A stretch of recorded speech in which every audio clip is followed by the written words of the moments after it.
අද අපි හදන්න යන්නේ රසම රස චිකන් කරි එකක්. චිකන් වගේ දේවල් අපි වෙනකොට තෙල් වර්ග රසකාරක දාලා උයන්න ඕනේ නැහැ. මාස් මාළු මොන වර්ගේ වුවත් අපි මතක ඇතුව තෙල් වර්ග රසකාරක ඇත්තටම එකතු කරලා උයන්න ඕනේ නැහැ. ඒ මාස් වලම ඒ මාළු වලම ඒකේ රස තියෙනවා. අපි නිකන් මිරිස් කුඩු 3-5 කුඩු ටිකක් දාලා නිකන් වතුරෙන් ඉවුවත් ඒක රසයි. ඉතින් ඒ නිසා ඔයගොල්ලෝ ඒ සත්ව තෙල් කියලා එකක් තියෙනවනේ මේ මස් වල මාළු වල ඒ සත්තුන්ගේ ඒ සතාගේ තෙල් එකක් තියෙනවා. ඉතින් ඒ තෙල තමයි අපිට ආහාරයට ගන්න සුදුසු. නමුත් අපි ඒකට තව තෙල් එකතු කරගෙන ඒක තව ශරීරයට අහිත කරන විදිහට උයාගෙන ආහාරයට ගන්න එපා. ඉතින් බලමු අද අපි කොහොමද මේ චිකන් කරි එක උයාගන්නේ කියලා. මට උණා මිරිස් කුඩු 3-5 කුඩු, කහ කුඩු, ගම්බිරිස් කුඩු, කරාඹු නැටි, කුරුඳු, එනසාලටයක්, ඔලුහා ටිකක් මම වෙනම තියාගත්තා. ඉඟුරු සුදු ලුණු හොඳට තල්ලා තියාගන්න. මාස් මාළු ඕන එකක් වෙනකොට ඉඟුරු සුදු ලුණු වැඩිපුර එකතු කරගන්න. ඊට පස්සේ රාම්පේ කරපිංච එකතු කරගත්තා. බලමු දැන් අපි උයා ගන්න දේ චිකන් ටික අපලා ලැහැස්ති කරගන්න. අපි ෆෑන් එකක් ලිපේ තියලා ඒකට මිරිස් කුඩු තේ හැඳි 2ක් විතර, ඒ කියන්නේ මිරිස් කුඩු 3-5 කුඩු ෆෑන් එකට දාලා අපි සාමාන්‍ය රන්වන් පාට වෙනතුරු බැද ගන්නවා. කියන්නේ ගොඩාක් කළුම කරගන්න ඔයාලගේ කැමැත්ත අනුව මේ පාට හදා ගන්න පුළුවන්. නිකන් කළු කරගන්න නැතුව ලස්සන පාටකට ඒක හදාගන්න හොඳට බැදලා ඔය පේනවනේ හොඳට ෆෑන් එකේ බැදලා ඒක ඉක්මනටම ඒකලා මේ චිකන් එකතු කරගන්න. නැත්නම් අර ෆෑන් එකේ තියෙනකොට ටක් ගාලා තව කළු වෙන්න බලනවා. ඉතින් ඔන්න දැන් භාජනයක් ලිපේ තියලා අපි චිකන් එක උයා ගන්න පුළුවන්. ඇතිලියක් තමයි තියාගන්න ඕනේ. ඉතින් මැටි හට්ටියක උයා ගන්න තිබ්බනම් හරිම රසයි මාස් මාළු උයා ගන්නකොට. ඉතින් අපි චිකන් ටික එකතු කරලා ඒකට අර බැදගත්ත මිරිස් 3-5 එකතු කරන්න ඕනේ. චිකන් ටික හොඳට කලවම් කරගන්න. 3-5 ටික චිකන් ටිකට අල්ලන විදියට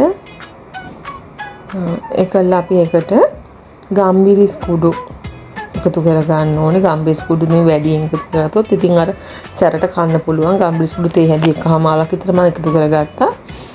මම වෙනම මිරිස් කුඩු තේ හැඳක් වෙනම එකතු කරගත්තා. මට චිකන් එකේ පාට හදා ගන්නයි. ඊට පස්සේ කුරුඳු, හෙන්න සාලටයක්, කරාඹු නැටි, ඔලුහා ටික එකතු කරගන්න, කහ කුඩු එකතු කරගන්න. දැන් අපිට චිකන් එක තැම්බෙන්න ඕගොල්ලන්ට අවශ්‍ය ප්‍රමාණයට වතුර කෝප්පයක් එකමාරක් විතර ඔයාලට අවශ්‍ය ප්‍රමාණයට වතුර එකතු කරගන්න පුළුවන්.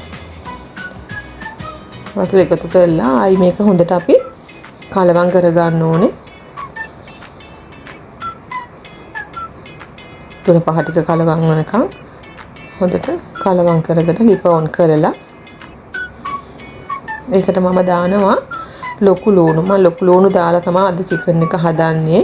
ඒ කියන්නේ ටිකක් ලොකු ලුණු ටිකක් වැඩියෙන් කෑලි කීපයක් එකතු කරගන්න ඕනේ. ගෙඩියක් විතර ගෙඩි දෙකක් විතර එකතු කරගත්තා මම මේ අද. චිකන් හදන විදි ගොඩක් තියෙනවා. ඉතින් මේක එක ක්‍රමයක්. ඊට මම සේර කරපිංචා රාම්ප එකතු කරගන්නවා. ඔන්න බලන්න මම මස් මාළු වලට ගොඩාක්ම ඉඟුරු සුදු ලුණු එකතු කරගන්නවා. ඉඟුරු සුදු ලුණු හොඳට කොටලා එකතු කරගන්න. මාස් මාළු වලට හරිම රසයි. ඉඟුරු සුදු ලුණු අපිට කැමරත් හරිම ගුණයිනේ. ඉතින් ඉඟුරු සුදු ලුණු පොඩ්ඩක් වැඩියෙන් හොඳට කොටලා එකතු කරගන්න. එකතු කරගෙන අපි ආපහු ඒ ටික කලවම් කරගෙන ඔයාලට වතුර මදි වගේ නම් ආයෙ එකතු කරගන්න.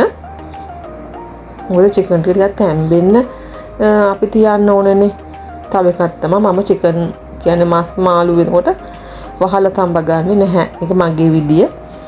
ඉතින් ඔයාලත් එහෙම ඔයාලගේ කැමති විදියට ඒක හදා ගන්න. මම චිකන් එහෙම කවදාවත් වහලා තඹ ගන්නේ නැහැ. මට ඒක ඇරලම තමයි උයාගෙන පුරුද්ද තියෙන්නේ. හොන්න දැන් අපි විනාඩි 10ක් විතර චිකන් එක හොඳට ලිපේ උයා ගත්තාම දැන් වතුර ටික හොදි එක නටනවා දැන් චිකන් එකේ. ඔය පේනවනේ. ඒවට තාම මදි. ටිකක් අර වතුර කුග ගතිය වගේ එනකන් වගේ හොඳට චිකන් ටික තැම්බෙන්න විනාඩි 15ක් 20ක් වගේ කාලයක් යනවා. ඒ වගේ අපි හොඳට උයා ගන්න ඕනේ. දැන් නම් මේ වෙනකොට චිකන් එක ගොඩාක්ම දැන් තැම්බිලා හරි. ඔය ඒ බලන්නකො දැන් උතට අපි හොඳට ආයෙ හැන්දෙන් කලවම් කරලා බලන්න ඕනේ. චිකන් එක කොහොමද කියලා. දැන් අපිට තේරෙනවනේ චිකන් එක තැම්බිලා දැන් ඉදිලා ඇටි වගේ. අන්න එතකොට අපි චිකන් ලිප් ඔෆ් කරගන්න ඕනේ. ගොඩාක් වෙලාවට අපි ලුණු එකතු කරන්න ඕනේ වෑංජනයක් උයලා ඉවර වෙන්න කිට්ටු කරලා. සමහර වෙලාවට නම් මටත් අමතක වෙලා මම මුලින් ලුණු එකතු කරගන්නවා. ඒ වගේ ලුණු එකතු කරගන්න හරිම ක්‍රමය තමයි වෑංජනයක් ඉදෙන කිට්ටුනම තමයි ලුණු එකතු කරගන්න ඕනේ. ඔය පේනවනේ. මොන දැන් චිකන් එක හැදිලා ඉවරයි. දැන් මේකේ රස බලන්න අපි ලුණු කොහොමද ඇතිද කියලා. ඔන්න ඉතින් රස බලලා ඉවර වෙලා ලිප් ඔෆ් කරගන්න තමයි තියෙන්නේ. ඒකලා ලිපේ තියෙන ඒ රස්නෙටත් මේක එහෙමම තියෙන්න දෙන්න. එතකොට ගාන්න චිකන් එක හොඳට බොරේට හැදිලා තියෙනවා. ඉතින් හරිම රසයි මෙහෙම චිකන් කඩි එකක් ඔයගොල්ලොත් හදන්න. කවුරු හැදුවත් කොහෙන් ඔයගොල්ලොන් දැක්කත් කවදාවත් මස් මාළු වලට ඔයිල් එකතු කරගන්න එපා. ඒක ඇත්තටම අපේ ශරීරයට අහිත කරයි. අනික තමයි හොඳම පොල් තෙල් වර්ග අපිට හොයාගන්නත් බෑ. උමත් කෙමිකල් දාලානේ පොල් තෙල් කරන්නේ. ඉතින් ඒ වගේ ඔයාලා නැචරල් විදියට ආහාර අපි එකතු කරගන්න ඉවුම් පිවුම් කටයුතු කරනකොට. ඉතින් ඇත්තටම මේක හරිම රසයි. මේ මස් මාළු කියන්නේ නිකන් වතුර ටිකක් දාලා තම්බලා ගත්තත් ඇත්තටම රසයි අපිට කන්න පුළුවන් නේ. ඉතින් මේ වගේ රස විදියට ඔයගොල්ලොත් හෙල්දි කුකර් එකත් එක්ක එකතු වෙලා කෑම හදලා නිරෝගීව ඉන්න.